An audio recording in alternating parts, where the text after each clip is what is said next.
Hi everyone, this is Subeda from Zephyr Lake Carmelite Mission.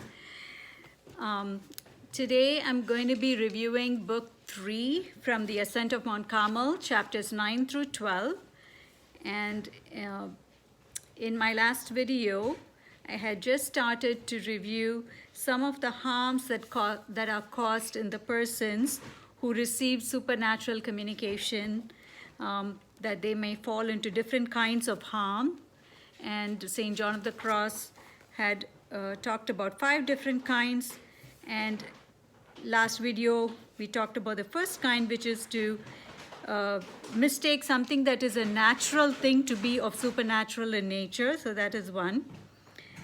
In this book 3, chapter 9, he speaks of the necessity for humility that might become lacking if one doesn't purge the memory of these supernatural communications and apprehensions. So he thinks the harm that might be caused, the second kind of harm that might be caused by these supernatural communications, if we give too much importance to them, is a danger of falling into self-esteem and vain presumption.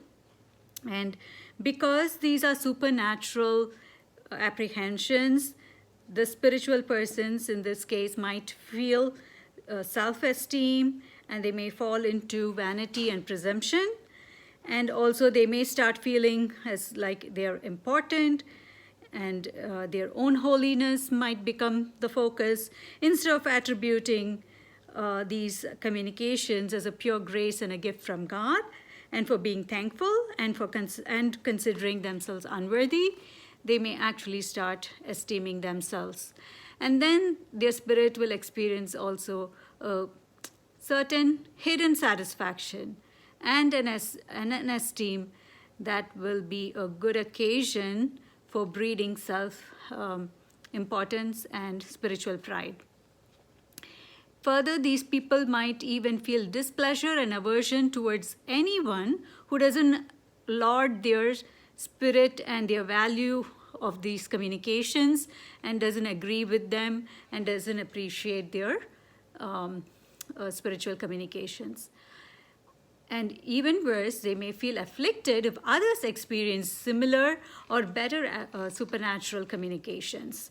So this is because there is a danger of hidden self-esteem and pride for those people receiving these spiritual communications. That's why it's important for the memory to be also purged of these attachments.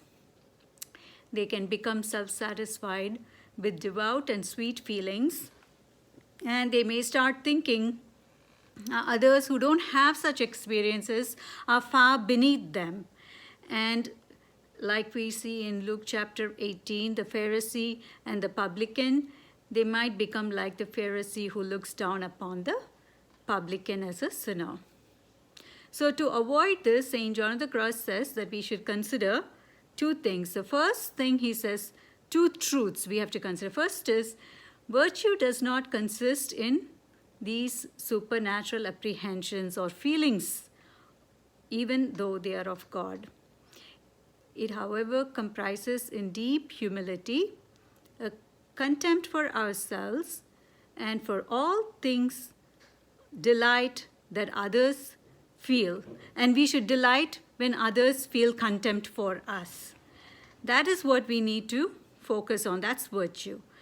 But not the other thing, which is wanting to be noticed, wanting to be worth anything in the heart of another person.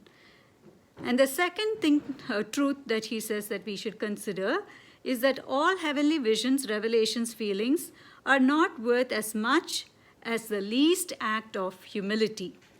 Humility as the effects of charity, it neither esteems nor seeks its own. It thinks no evil save of self. It thinks no good of self, but only the good that others are good. So souls should strive to forget these supernatural apprehensions for the sake of being free from these occasions of pride. And in chapter 10 of book 3, he speaks of the third kind of harm stemming from the imaginative supernatural apprehensions of the memory, that which comes from could come from the devil. So the devil, he says, presents many false ideas and forms to the memory under the guise of their being true and good. And the devil impresses them on the spirit and the senses through suggestion. Since the devil transforms himself into an angel of light, as we read in 2 Corinthians chapter 11, verse 14, he seems to be light to the soul.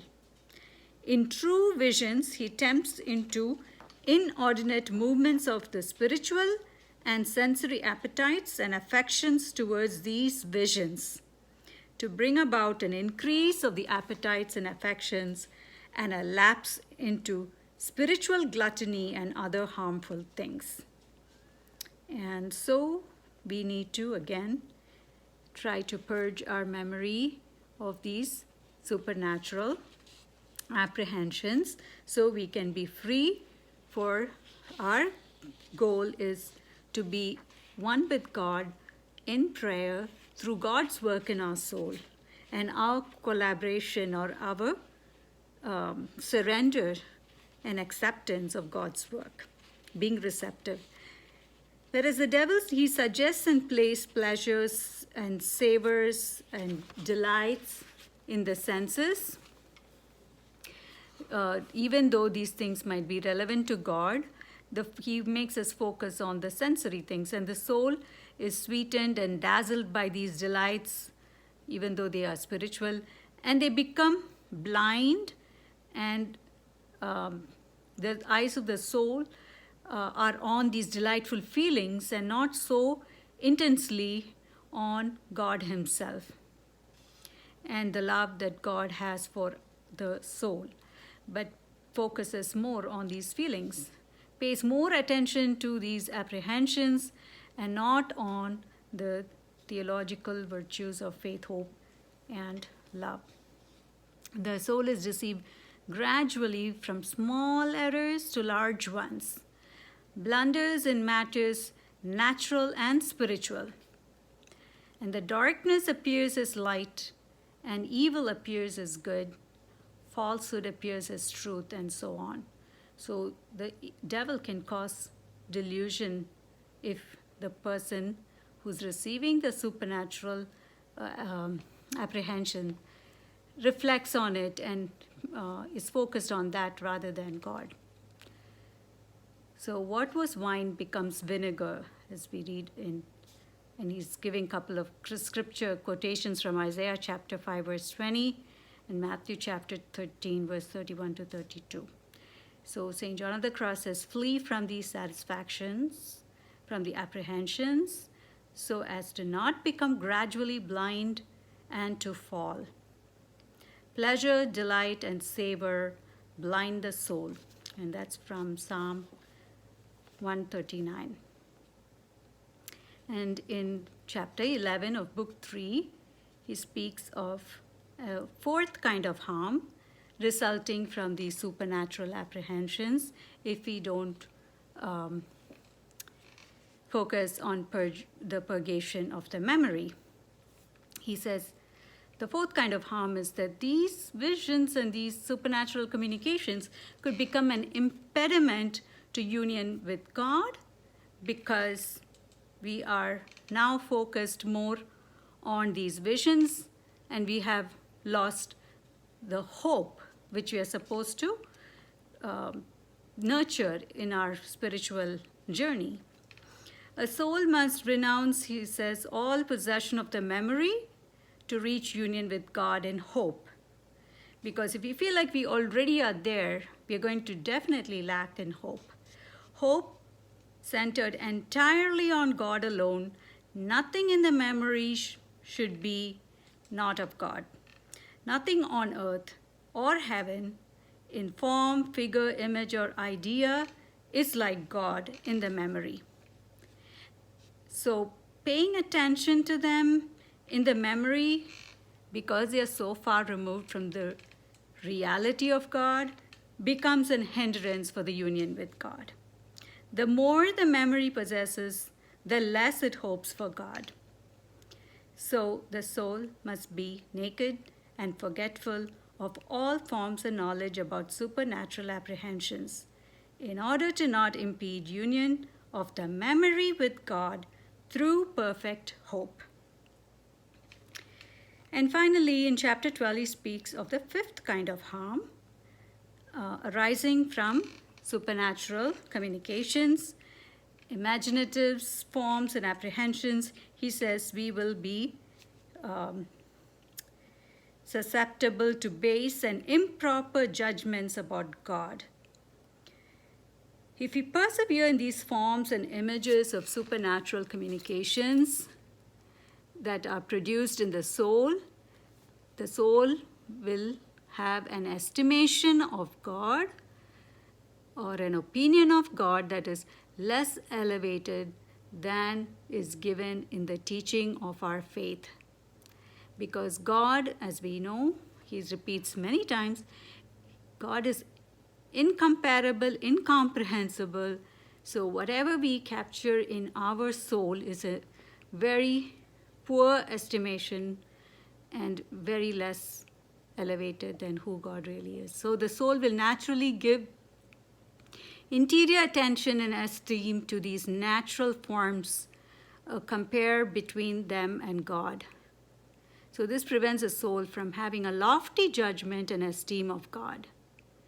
Creatures, earthly or heavenly, ideas and images, natural and supernatural, that can be objects in a person's faculties, are incomparable and unproportioned to God's being. God does not fall into genus and species like creatures do. Again, he gives many scripture passages to reflect on in this chapter 12 of book 3. God's being is infinitely distant from all creatures. The comparison is very, very inadequate. So focusing our soul's eyes on creatures is like looking at the servants of a king, when we should be fixing our eyes on God, who is the king. It is a great error to try to reach union with God through these imaginative apprehensions. Gradually, if we do this, gradually we will lose the light of faith in the intellect, and the soul will not increase in the loftiness of hope in memory. So both faith in the intellect and hope in the memory will decrease. So the soul will lose the means of union with God, because we know faith and hope are essential for that journey for the union with God. Disuniting oneself from everything imaginative will only produce union with God. So we have to give up on our limited intellect, memory, and our human effort is really the receptivity should be our only human effort. We should not rely on anything except for God's work when we reach that state where our soul is still and our exterior senses have been stilled. We must also still our interior faculties of the intellect, memory, and will, so that our human intellect, our human memory, and our human will can give way to God's intellect, God's memory, and God's will to take over in us. And that's how we become one with God, in union with God in prayer. So that's what St. John of the Cross is saying. So today is a feast of St. Alphonsus Liguori, and I have some good friends, and I live right next to the Redemptorist Retreat House here in Canandaigua, New York. So I want to wish all the Redemptorists and everyone in our church who are observing and celebrating the feast of St. Alphonsus Liguori today. Happy feast and have a blessed rest of your evening.